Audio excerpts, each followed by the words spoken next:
Alô, bom dia a todos. Um prazer estar aqui com vocês, falando um pouquinho mais sobre alguns temas da nutrologia pediátrica. E hoje nós vamos conversar um pouquinho sobre um dos temas mais prevalentes no consultório, para quem for atender nutrologia pediátrica, seja nutrólogo pediatra ou não, seja um nutrólogo geral que atende crianças. Seguramente os dois temas mais frequentemente que chegam no nosso consultório são obesidade e dificuldades alimentares. Então, nós vamos abordar um dos assuntos aqui que eu considero de maior importância em termos de prevalência, em termos de procura no consultório. Muito bem, vamos começar com a definição, né? O que é uma dificuldade alimentar, né? Esse é um nome bastante genérico, já se tentou fazer algumas definições internacionalmente aceitas, não se conseguiu. Se vocês procurarem um CID para dificuldade alimentar, ele é bastante confuso. No DSM tem algumas coisas que misturam TARI, né, que é aquele transtorno restritivo, com dificuldade alimentar, o que absolutamente são coisas diferentes. Mas a gente costuma usar uma definição aqui no Brasil, e que tem sido usado também na América Latina, que é um quadro definido como uma dificuldade pelo cuidador em alimentar uma criança. Pode parecer meio bobo, meio pueril essa definição, porque o próprio nome já diz que é dificuldade e você define como uma dificuldade, né? Mas ela não é tão simples assim. Se vocês observarem, quando a gente define dessa maneira, nós estamos ampliando muito o leque do que é uma dificuldade alimentar. Por quê? Porque a gente diz que é qualquer dificuldade enfrentada pelo cuidador. Frequentemente, não se trata de um problema, mas não faz diferença se é um problema ou não. Porque se uma família está ansiosa, preocupada, tensa, sofrendo porque o seu filho supostamente não come, mesmo que do ponto de vista médico ele coma, o sofrimento daquela família não é menor. Então isso também é uma dificuldade alimentar, quando a família não interpreta adequadamente. Por isso que eu acho que essa definição é bastante feliz, porque ela abre muito esse leque do que é uma dificuldade alimentar. Então sempre que chegar uma família para vocês e disser assim, olha, meu filho não está comendo, a gente geralmente, a primeira reação nossa é torcer o nariz e falar assim, ih, vem aquela história de novo, né? Mas aquela família não está ali à toa, né? Ninguém acorda cedo, ninguém, não vou dizer, mas em 90% dos casos, ninguém acorda cedo e fala assim, hoje eu vou lá sacanear o médico, né? Eu vou lá para o consultório, vou bater um papo, né? Em geral não é isso que acontece, a pessoa tá indo lá, está perdendo tempo, está gastando dinheiro, porque ela precisa de alguma informação. Isso é prevalente? Isso é bastante prevalente. Esse foi uma pesquisa que não é uma pesquisa científica, foi feito com apoio da indústria e com um instituto de pesquisa tipo IBGE, né, e a revista Veja que patrocinou, vamos dizer, a execução desse estudo, mas ele mostra lá que, por exemplo, 61% das famílias entrevistadas, foram 1.000 famílias entrevistadas aleatoriamente, disseram que tem alguma dificuldade em alimentar seus filhos, né? Então isso de fato é um número bastante grande. Nós publicamos um trabalho bastante recente, no ano passado, em 22, na revista Research Society and Development, com um grupo de pessoas que eu trabalho que pesquisa isso, e nós mostramos um número parecido. 62% das famílias entrevistadas disseram que em algum momento tiveram dificuldade na alimentação do seu filho. Então, é um quadro, de fato, que é bastante prevalente. Mas o que eu acho que é importante para nós aqui é a gente discutir diagnóstico e discutir tratamento de cada um dos diagnósticos. Eu creio que isso seja a questão mais importante. Isso é um quadro que nós estamos desenvolvendo, eu junto com o Dr. Mauro Fisberg, que quem trabalha com nutrologia pediátrica seguramente conhece, a nossa maior referência em nutrologia pediátrica do país. Nós estamos desenvolvendo uma classificação e nós estamos preparando para publicar, mas eu trago para vocês aqui, para vocês darem uma olhada no qual que é a nossa ideia. A ideia é a gente colocar a dificuldade alimentar dentro de um espectro, né? Então eu quero que vocês imaginem essa espiral como sendo um 3D, em que as crianças podem ter um desses quadros ou vários desses quadros ao mesmo tempo, e isso tudo se interliga, né? Então, a ideia é que a gente amplie um pouco o conceito, transformando isso numa coisa maior, mas fica mais fácil entender dessa maneira, né?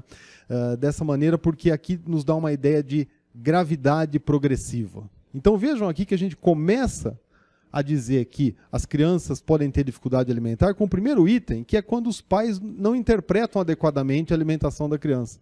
Eles chegam para a gente e falam, olha, meu filho não quer comer.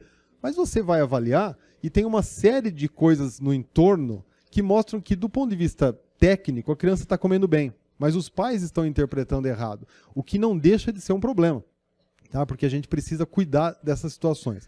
E aí a gente vai evoluindo numa gradação de gravidade cada vez maior, até chegar assim no TARI aqui embaixo, que é o transtorno evitativo restritivo, que é o quadro mais grave da dificuldade alimentar, e aí sim eu tenho crianças que eu preciso internar, usar parenteral por conta disso, mas são situações muito de exceção, né? Então nós vamos falar um pouquinho sobre cada um desses, não sobre todos eles, mas sobre alguns desses tópicos, mas eu acho bacana a gente ter essa ideia de que todas essas situações que vocês estão vendo na tela podem significar uma criança com dificuldade alimentar, né? Vamos começar falando um pouquinho desse primeiro, né? E eu gosto muito da ideia da gente trazer alguns casos clínicos, né? Então eu queria começar com um caso clínico para vocês. Vejam que a imagem não está nem boa porque foi tirada uma foto do que a mãe levou para mim, né? A mãe levou isso aqui. Eu pedi para ela registrar a alimentação da criança e ela levou para mim o registro da alimentação. E a queixa dessa família era: meu filho não quer comer. Né? Essa era a queixa. Então vamos dar uma olhada aqui no que essa mãe trouxe de registro de alimentação. Então ela disse assim: olha, às 8 horas meu filho toma uma mamadeira de leite ninho mais 3, às 8. Meio de meio, 3 colheres de sobremesa de arroz, 1 de feijão, 2 folhas de alface, 3 colheres de peito de frango desfiado. À 1 da tarde, 1 Yakult. À 1h15, 1 potinho de danoninho. Às 14h20, 4 bolachas de chocolate Balduco. Às 16h45, 1 bala. Às 7h30, suco de laranja com açúcar. Às 21 horas, outra mamadeira de ninho mais 3 sem açúcar. E uma observação importante aqui: não aceita mais a vitamina de frutas, aveia, chocolate e açúcar. Tá? Muito bem. Quando a gente olha esse inquérito alimentar, né, a gente tem algumas coisas para olhar aqui. Primeiro, vocês acham que essa criança não tem fome? Ela tem muita fome. Então, se eu pensar assim, eu não posso dar um remédio para abrir apetite? Pode. Certo? Vocês acham que ela vai abrir apetite para brócolis ou para o Yakult? Ou para a bolacha recheada que está aqui? Né? Então, isso é a primeira coisa que a gente tem que entender muito bem. Né? Não é uma criança que não tem apetite. Certo? Então, muita gente, no final dessas aulas, pergunta assim: mas eu não posso dar um remédio para... Vejam, a maior parte dos casos, nós estamos com esse tipo de perfil aqui. Né? Então, isso é um aspecto que eu quero chamar a atenção. O segundo aspecto: esses pais levaram a criança no consultório porque a criança não come. E quando eu peço para registrar, eles registram de verdade. Vocês acham que se esses pais estivessem mentindo para mim, não, só vou mentir para o médico, né? Vou falar que meu filho não come, para ver se ele... Vocês acham que eles iam registrar isso aqui? Se eles registraram, é porque eles sabem que a criança come isso e eles continuam achando que a criança não come. Por quê? O que é a criança comer para eles? Ela come arroz, feijão, couve, cenoura, um bife, não é? E de sobremesa ela pedir magicamente uma maçã. Não é? Se não for isso, eles falam: meu filho não come. Mas olha aqui, você pede para registrar, eles registram. Né? Então, a segunda coisa, né? A percepção equivocada dos pais. E a terceira coisa, que vocês vão ficar bravos comigo: mas se você olhar nessa alimentação, ela tem todos os grupos alimentares. Ela tem o grupo das carnes, que precisa ter uma vez por dia, se olhar na pirâmide. Ela tem o grupo da fruta. Ela tem os laticínios. Ela tem bastante carboidrato. Então, essa criança, se você colocar na curva, ela está crescendo bem. Ela tem um peso bom. Lógico, fala assim: mas não precisa melhorar essa dieta? Claro, tem muita coisa para melhorar. Mas é uma criança que, do ponto de vista nutrológico, se você puser esses dados num software, você vai perceber que ela come todos os grupos alimentares. Então, essa é uma criança que está deixando os pais preocupados, ansiosos, mas ela tem apetite, ela come todos os grupos alimentares, ela vai crescer bem, ela vai ter peso bom. Então, vejam, é uma dificuldade alimentar? É, porque os pais têm dificuldade. E a nossa conduta?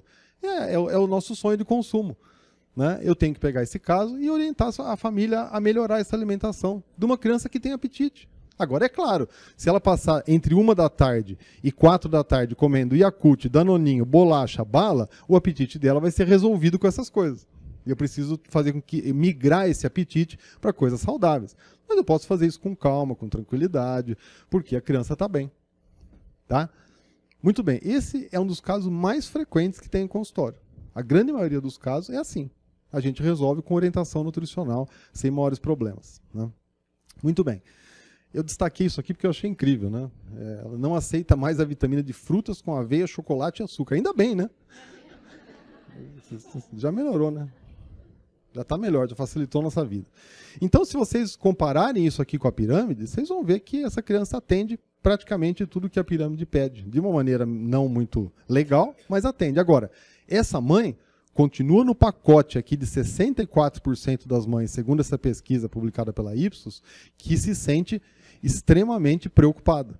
Ou ela está nesses 11% de impotente, ou está nos 12% de culpado, que é muito sério. Só 13% das mães ficam tranquilas, mesmo mães com esse perfil, né? Então, continua havendo um problema a ser tratado nessas crianças. Então, qual que é o nosso tratamento para esse tipo de caso? Muita tranquilização da família, suporte quanto à queixa da criança, fazer uma avaliação ampla, sim. Se você for atender como nutrólogo, não dá para você fazer aquela conduta rasa, no sentido mais puro da palavra, sem ironia, que a gente faz quando você está num plantão com 60 pessoas para atender e chega uma mãe lá no meio da meningite, da pneumonia, da dor de garganta. Ai, doutor, meu filho não quer comer. Você diz, uma vitamina para abrir apetite, vai embora e resolve em 3 minutos. É admissível isso, porque você está lá com um monte de gente para atender, você está num plantão e tal. Mas quando o nutrólogo é procurado, ele precisa fazer algo a mais. Então ele tem que fazer um inquérito alimentar, pedir para a família registrar, eventualmente fazer exames laboratoriais para mostrar que a criança está bem, colocar na curva, imprimir a curva, entregar para a família. Então isso é um papel mais especializado, que é o que a gente espera de vocês aqui que estão se especializando, se pós-graduando nesse assunto, né? Muito bem, vamos para um outro quadro que também já é um pouquinho mais grave, que é a neofobia, né? A neofobia simples, a neofobia mais prolongada. A neofobia ela é própria da criança, né? A criança ela é neofóbica para tudo, não é só para comida. Tudo que é apresentado para a criança pela primeira vez causa receio, causa repulsa, causa medo. E a comida também faz parte disso. Ah, mas quando era pequenininho comia tudo, eu tenho foto dele todo sujo de beterraba em volta da boca. É lógico, tem alguém dando a comida, a criança abre a boca e come o que você puser. Não vale essa ideia de que comia mandioquinha na papinha, adorava, agora não come mais. Porque a partir de que vem a autonomia, começa a vir aquela ideia de que eu sou responsável pela comida. Né? A neofobia não existe enquanto a criança projeta todo o seu medo na mãe e a mãe tira aquele medo. Ela tem medo do novo, mas é a mãe que está dando. Então ela fica tranquila. Mas quando ela começa a poder ter a iniciativa de dizer sim ou não, ela começa a ter medo do novo. Né? Então a neofobia é uma coisa extremamente frequente. 78% dos casos os pais também foram neofóbicos. É uma questão temperamental, mas também uma atitude protetora que o ser humano desenvolve no sentido de não querer as coisas novas, né? E de ter relutância em receber as coisas novas. Isso também acontece com a comida. Então, em termos de tratamento, a gente sempre faz aquele tratamento de repetição, muitas vezes. A gente repete 10 a 15 exposições, sempre pensando em oferecer para a criança e não em forçar.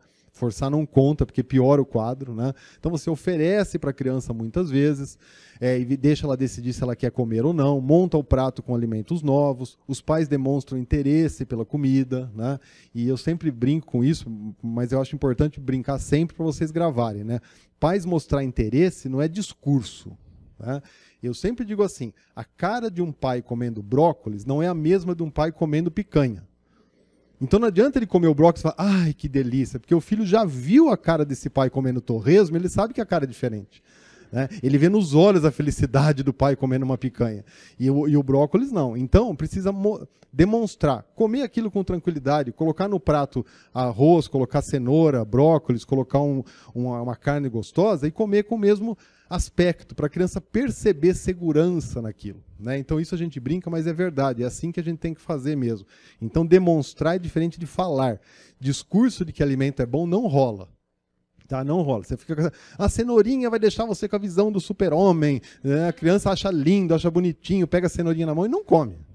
Tá? Mas se ela vê a família comendo desde pequena, a chance dela comer é melhor. Né? Então isso é o que a gente usa na neofobia e geralmente isso resolve. Tá? Outra questão muito comum são crianças que se distraem muito para comer. Existe uma idade que isso é mais comum, mas existe perfil de crianças. São crianças que são o tempo todo muito distraídas, elas têm dificuldade em se concentrar em qualquer coisa, inclusive na comida. E nós não estamos falando de TDAH, nós estamos falando de crianças normais que se distraem muito. Então, aquela criança que ela senta, ela põe um pouquinho de comida na boca, ela mata aquela fome mais imediata, mas ela já precisa migrar para outra atividade. Né? Esse perfil de criança é um perfil de criança relativamente comum no consultório. Eu trago um outro casinho clínico para vocês.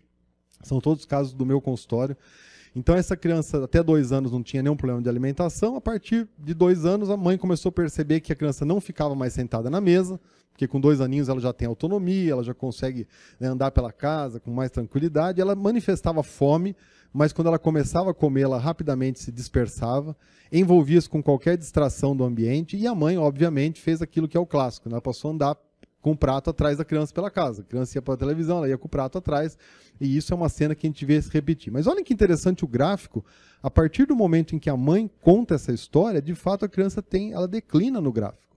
Tudo bem que ela está aqui num pontinho que ainda está entre os Z-score -2 e 0, então tecnicamente ela não se desnutriu, mas a curva dela é uma curva descendente. É uma curva que de fato preocupa, né? E isso é muito comum. Tá? Esse quadro é um quadro comum e é um quadro em que a gente vê repercussão antropométrica mesmo. A gente percebe que a criança está, às vezes, emagrecendo. Então, esses são quadros que precisam de um tratamento mais específico, né? E um deles, o principal, é evitar distração. Então, para essas crianças, ela precisa ter o lugar de se alimentar, um lugar bastante neutro. Tá? Não é legal para essas crianças aqueles pratinhos coloridos, não é legal uma mesa toda enfeitada, em hipótese alguma celular à mesa, né? Mesmo que o pai seja aqueles assim, né? Não, mas eu preciso resolver esse problema e tal o tempo todo. Não pode ter televisão na cozinha, não pode ter funcionário lavando prato, não pode ter cachorro andando no meio da mesa. Desculpa, doutor Durval, mas os pets nesse momento estão proibidos. Tá? Eu achei que você não ia estar aqui assistindo a aula, então, enfim. Nesse horário a criança precisa, sabe o quarto branco do Big Brother? Lá precisa ser assim, sabe? Um lugar neutro, porque essa criança precisa se concentrar só na comida. O único estímulo que ela pode ter é o da comida. Tá? Então isso é a maior dica. E os psiquiatras que trabalham com esses casos falam que é legal para esses casos você ter um tempo de refeição delimitado. Olha, tem que comer em meia hora, se não comer em meia hora a refeição terminou, não como castigo, mas uma maneira de organizar o tempo todo da refeição, a duração, o início. Olha, se você não começar a comer em 10 minutos, é porque você não está com fome, eu vou respeitar. Mas depois eu não vou te dar um doce, né? Nem um copo de leite, como acontece. Então isso não é castigo, isso é organização. Os psiquiatras que trabalham com isso, especialmente a doutora Chatur, que é uma americana que trabalha com isso há muitos e muitos anos, eles falam que isso funciona bem. Tá? Então, para esse tipo de quadro, evitar a distração. Depois nós vamos pular para um quadro aqui embaixo. A hiporexia secundária à doença psíquica concomitante. Isso é um outro quadro, não é tão prevalente, mas acontece com alguma frequência. Tá? E eu trago para vocês um outro caso clínico, e vejam essa curva, que curva impactante. Né? Uma criança que começou a cair no índice de massa corporal de forma assustadora, chegando lá no Z-score de -2, percentil 3. Né? E esse caso é um caso bastante interessante, porque essa menina, quando ela fez 6 anos de idade, nós vamos saber isso muito depois, né? Demorou para a gente descobrir isso. Ela estava na festa de aniversário de 6 anos de idade e ela ouviu 2 tias comentando assim: nossa, agora ela já está mocinha, né? Ela já está quase com 7 anos, será que a mãe não vai contar? E a outra tia falou assim: ah, esse negócio de adoção é complicado, tem mãe que não conta nunca. E ela ouviu isso. Tá? Ela ouviu isso e a família não sabia que ela sabia. E você imagina a cabecinha dessa menina com 6 anos de idade, e ela decidiu que não ia comer mais. Não é anorexia nervosa, não tem nada a ver com distúrbio de imagem corporal. Tá? Um quadro depressivo que ela desenvolveu, e nós acompanhamos essa criança há muito tempo, só descobrimos isso porque o psicólogo da equipe trabalhava com desenhos, e essa menina, ele falava assim: desenhe uma casa. Ela desenhava a casa e põe um bolo de aniversário. Desenhe um cachorro. Ela desenhava o cachorro e põe um bolo de aniversário. Desenhe a sua viagem preferida. Ela fazia a viagem e um bolo de aniversário. E aí ele começou a ficar e foi indo até que descobriu essa história. Né? Então, veja, um quadro depressivo repercutindo na alimentação da criança. É óbvio que para esses quadros eu vou precisar de um suporte psicoterápico, vou precisar de psicoterapia e, eventualmente, de suplementação, porque, vejam, a gravidade desse processo. A criança está se desnutrindo francamente. Né? Ah, mas o tratamento é psicoterápico. Sim. Né? Ah, eu vou usar uma fluoxetina. Ok. Essa criança até usou um antidepressivo, não me lembro qual na época. Mas enquanto isso tudo não faz efeito, eu não posso deixar essa criança se desnutrir. Se ela pegar uma pneumonia aqui, ela vai ter uma evolução muito mais grave do que uma outra criança. Então, eventualmente, essa criança pode ser suplementada. Outra situação muito comum é quando a criança tem uma hiporexia. Só para definir termos, o que é hiporexia? Quando a criança está comendo menos. Tá? Ela tem menos fome. Anorexia é quando ela não come nada. Nada. Ela não come praticamente nada. E a anorexia nervosa é uma doença específica com CID. Né? Mas às vezes a gente fala anorexia que não é nervosa, também não é calma, é só anorexia. Então, que é o nome de uma criança que não come nada por algum motivo. Muito parecido com essa criança anterior que eu mostrei para vocês. Né? Essa criança ela desenvolveu um quadro praticamente de uma anorexia mesmo. Né? Só que não era uma anorexia com esse perfil de doença psiquiátrica. Eu juro que eu estou apertando. Aqui. Tá. Muito bem, são situações comuns e a gente recebe muito no consultório, por exemplo, crianças com cardiopatia congênita, que são crianças difíceis, né, porque você tem que, às vezes, elas não têm fome nenhuma por conta da doença, a doença libera uma série de citotoxinas, ela vive em hipóxia, a hipóxia dá restrição de fome, ela tem um metabolismo que é esquisito porque ele é rápido, mas ele não provoca a fome adequada para isso. Então, você tem que repor muitas vezes com suplemento, mas você precisa fazer isso de uma maneira cuidadosa, que você não pode dar muito líquido. São casos que são complicados, né, com crianças com uma taxa metabólica muito alta, mas ao mesmo tempo uma dificuldade, um desinteresse para a comida. Então é desafiador atingir necessidade nutricional. A criança tem um diagnóstico, o tratamento a gente sempre tem que tratar via a doença de base, mas às vezes eu vou ter que suplementar essa criança com suplementos, nesse caso hipercalóricos, concentrados, e aí são situações bastante particulares. Outra situação é a fibrose cística, em que além de haver a liberação desses mediadores que tiram a fome, algumas coisas que a criança come ela não absorve por conta da dificuldade enzimática. Então são crianças muito difíceis também de a gente alimentar. Se a família tem muito dinheiro, existem suplementos próprios para isso, né? Existem enzimas artificiais que ela pode usar, mas essas coisas são caras e nem sempre a criança tem acesso a isso. Nem sempre ela consegue isso via SUS, então são casos também complicados em que a questão de comer pouco está ligada a uma doença. Criança com paralisia cerebral tem os dois perfis, né?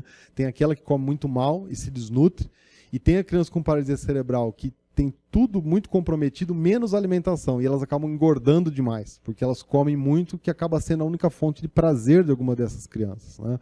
Então, mas existe o tipo que eu acho até mais prevalente, que são as crianças que têm muita dificuldade de se alimentar. Não estou falando nem da dificuldade anatômica, elas têm desinteresse pela comida mesmo, por várias questões aí envolvidas com isso. Então, tem uma lista de quadros, cada um com a sua referência, para vocês poderem consultar se quiserem, de doenças que levam à dificuldade alimentar como consequência. É óbvio que o tratamento é sempre o foco na doença de base, e em alguns casos a gente precisa também suplementar essas crianças. Depois eu tenho o quadro que é quase que sinônimo de dificuldade alimentar, porque muita gente usa como sinônimo, que é a criança seletiva, né? E aqui na nossa classificação está colocado no plural de propósito, né, seletividades, porque tem vários tipos aí de seletividade. E em inglês a gente usa o nome picky eater, né, como padrão assim, para isso, né? O nome não é muito adequado, mas ficou consagrado em língua inglesa. Mas é um tipo só de dificuldade alimentar e ele pode ser mais ou menos grave dependendo da situação. O que é a criança seletiva? É a criança que tem uma recusa total ou parcial a determinados alimentos ou grupos alimentares. Tá? Então essa recusa pode ser discreta, pode ser total, pode ser para um alimento só, pode ser para um grupo inteiro, pode ser para vários grupos, pode ser para uma cor, pode ser para um cheiro. Né? Então é bastante ampla essa possibilidade de diagnóstico. O que eu tenho normalmente na criança seletiva verdadeira são dificuldades sensoriais adicionais, porque o que se diz é que a seletividade é um quadro que faz parte de uma personalidade da criança. Isso talvez seja uma das coisas mais importantes que eu estou falando para vocês hoje, porque nos ajuda demais no diagnóstico. A gente fala assim, será que essa criança tem neofobia? Que é aquilo que eu falei, só que ela recusa, mas aquilo vai sarar? Será que ela é seletiva? A expressão final para a família e para o leigo é muito parecida. É uma criança que recusa os alimentos, né? Mas a seletividade ela faz parte de um pacote. Então, se você desconfiar que você está frente a uma seletividade, mas a criança não se incomodar com uma mão lambuzada, por exemplo, não se incomodar com a sensação de alguma coisa no pé, não se incomodar com uma etiqueta de uma roupa, não se incomodar com um determinado tecido, não se incomodar com cheiros do ambiente, não se incomodar com barulhos do ambiente, tá? Essa criança provavelmente não é seletiva, porque a seletividade ela é um pacote de um indivíduo hipersensível. Tá? Vários de nós aqui estamos tranquilos. Alguém está incomodado porque um colega do outro lado da sala está com o celular ligado no vibra e está fazendo zzz, zzz. E o cara lá está pé da vida com o outro daqui, porque desliga esse negócio, eu estou ouvindo aqui zzz, zzz, e o resto não está nem ligando. Mas aquele lá está incomodado. Alguém na hora do almoço agora vai pegar a pontinha do garfo e vai começar a tirar a coisinha de orégano do prato e pôr no cantinho, assim. Vocês já viram isso, né? Isso é uma personalidade. É aquela mesma pessoa que fala assim, eu só uso roupa, né, de tal marca, porque o tecido não me incomoda. Né?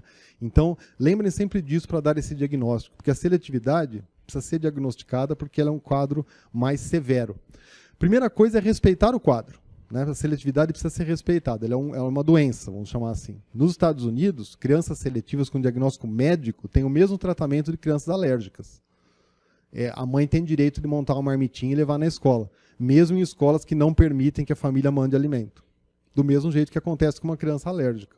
Tá? Porque é considerado uma doença e a criança tem direito àquilo. Né? E, eventualmente, eu vou precisar suplementar essas crianças em algumas situações muito particulares. E aí tem o autismo. Né? O autismo ele costuma ter uma seletividade alimentar muito importante. Né? É frequente no autismo isso, como tem crescido muito ou a doença, ou o diagnóstico, ou as duas coisas, o fato é que nós estamos recebendo muitos pacientes com autismo, com transtorno de espectro autista, e a gente precisa abordar esses quadros, não tem como a gente fugir dessa discussão. E na seletividade isso é uma questão bastante importante, porque de 40% a 80% das crianças portadoras do espectro autista têm dificuldades alimentares, então é um quadro que é bastante comum. Tá? Essa é uma publicação relativamente recente, publicada na revista nossa aqui da Abram, mostrando que 53% das crianças têm algum tipo de seletividade alimentar. E se a gente pegar o critério diagnóstico do autismo, esquecendo da questão alimentar, do autismo em si, vejam, eles têm padrões restritos e repetitivos de comportamento, interesse ou atividade, insistência na rotina, inflexibilidade, padrões rígidos, interesses restritos, hiper ou hipoatividade a estímulos sensoriais. Isso tudo se reflete na alimentação. Então são crianças muito rígidas, muito repetitivas, né, e com uma sensibilidade exagerada. Tá? Só que tem alguns detalhes que eu acho importante. Vejam que na definição do autismo em geral, tá, eu tenho hiper ou hipoatividade a estímulos sensoriais. E isso também repercute na alimentação. Então não tem um padrão único para a criança com um transtorno de espectro autista, eu tenho aquelas que têm na alimentação um perfil hipersensorial e o hipossensorial. Aquelas que são com perfil hipersensorial, elas são idênticas àquela que nós discutimos antes da seletividade, tá? Que são indivíduos que sentem muito o ambiente os acomete demais, os afeta demais, e eles têm essa hipersensibilidade. São indistinguíveis das crianças seletivas clássicas. Mas eu tenho a criança autista com o perfil hipossensorial. Então a gente precisa definir qual é esse perfil para podermos pensar no tratamento. Então o hipersensorial é parecido com o seletivo. Ele é hipersensorial a sabor, cheiro, textura, consistência, o ruído que a comida faz, né? E tudo num grau elevado, porque no autismo eu tenho esse grau mais elevado. Então, um barulhinho de cortar uma cenoura incomoda muito mais uma criança seletiva autista do que uma seletiva não autista e muito mais do que uma criança não seletiva. Então, isso é importante. E eu tenho a literatura mostrando que isso é real, muito a ver com textura, com cor, com sabor, com odor, tá? Que isso você já vê nos seus pacientes. E as dificuldades adicionais próprias do autismo, que eles têm problemas motores orais, de deglutição, eles têm muito mais dor abdominal, muito mais regurgitação, náusea, vômito, constipação, refluxo, e tudo isso piora ainda mais o quadro da dificuldade alimentar do autista. Mas eu tenho o hipossensorial, que é aquela criança portadora do espectro autista que não sente o sabor da comida e nem o cheiro. E isso faz parte da doença, né? Uma criança com autismo, ela às vezes está vendo aqui essa tela, e ela está vendo igual a gente. Ela tem o olho normal, ela tem o quiasma óptico normal, tudo normal. Quando chega lá na hora de processar, ela não processa. Isso acontece com a alimentação.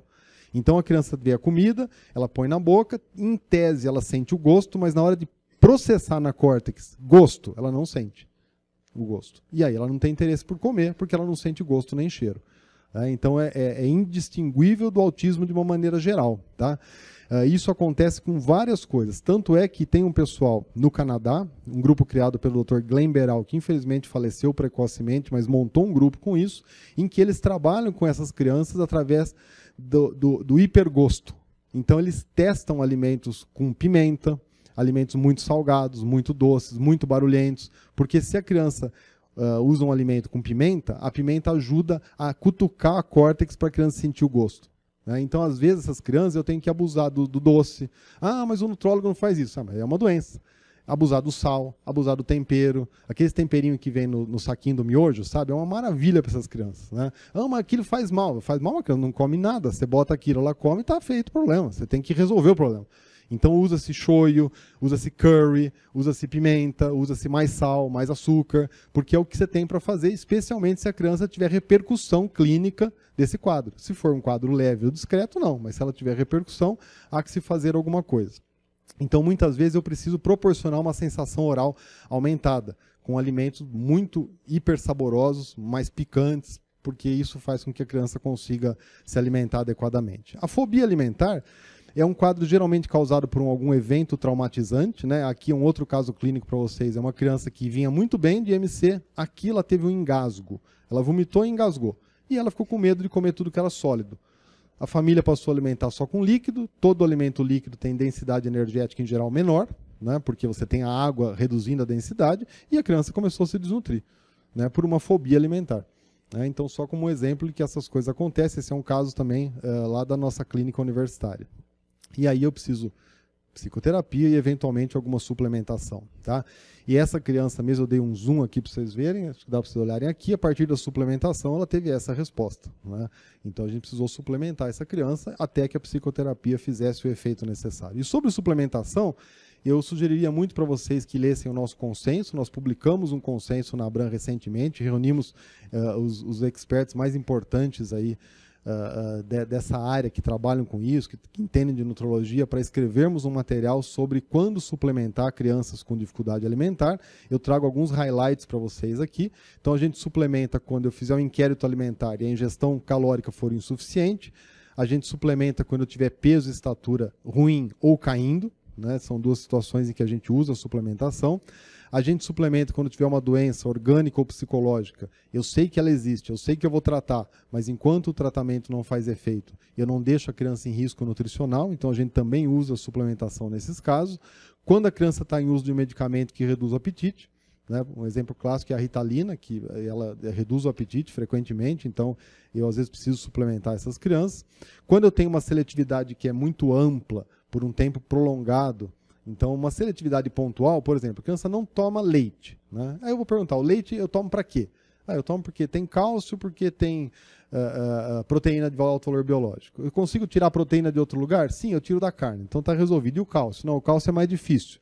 Então eu vou montar para essa criança um programa para garantir o cálcio. Ou eu vou montar um programa nutricional com alimentos vegetais ricos em cálcio, com suplementos, ou eu vou usar um medicamento, enfim, eu preciso garantir o cálcio, né? Então, uma seletividade restrita, eu uso suplementos restritos. Agora, uma seletividade muito ampla, aquela criança que só come coisa branca, né, aí eu vou precisar usar um suplemento completo, né, que é o que a gente faz com alguma frequência nisso. Então, era isso que eu queria falar para vocês. Muito obrigado. Na prática clínica, o que o senhor pensa sobre o uso dos orexígenos? Orexígenos são medicamentos que supostamente aumentam o apetite, né?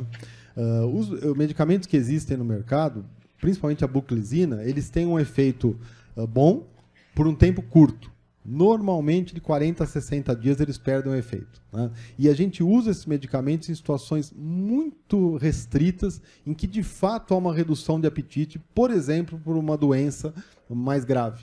Então a criança tem uma doença, uma neoplasia, ela perdeu muito a fome, e às vezes você usa a buclizina porque ela recupera um pouco a fome. Existem outros medicamentos de ação mais central, que ficam restritos a situações muito particulares, mas esses do dia a dia, que são vendidos quase que livremente, assim, geralmente são antihistamínicos, etc., a gente usa muito raramente. Porque eu brinquei com vocês no começo, mas é exatamente para que vocês gravem, não adianta você aumentar o apetite, né? Porque a criança vai ter apetite para aquilo que ela já comia, e que não resolve o nosso problema, né? Então, em situações muito pontuais, a gente às vezes usa, mas o efeito dele se esgota antes do segundo mês de uso.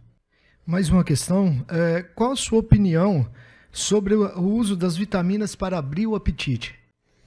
Então, em geral, não funciona, né? A não ser que você tenha uma deficiência. Por exemplo, se você tiver uma deficiência de ferro, que não é vitamina, é óbvio, mas entra nesse pacote, né? Você suplementa ferro, provavelmente você vai recuperar o apetite. O zinco é muito comum, né? A deficiência de zinco, ela pode causar uma perda de apetite, porque o zinco é muito importante para a sensação de paladar e do cheiro. A deficiência de zinco tira um pouco o paladar e o cheiro e a criança fica sem sentir gosto na comida. Então, se ela tiver uma deficiência, a vitamina B12, que nós vamos falar daqui a pouco, ela também, às vezes, a deficiência pode tirar a fome. Então, se tiver uma deficiência, sim. Fora isso, não existe nenhuma indicação de vitamina para abrir apetite. É interessante que as próprias pessoas que prescrevem geralmente falam, vou dar uma vitamina para abrir apetite. Às vezes nem tem vitamina. Às vezes dá alguma coisa com ferro, alguma coisa desse tipo, né? Agora, biotônico Fontoura na versão antiga funcionava bem, porque tinha álcool, né? E aí o álcool funcionava porque aí a gente não toma caipirinha antes da feijoada, né, para abrir o apetite. Então, aí depois que tiraram o álcool, aí perdeu a graça.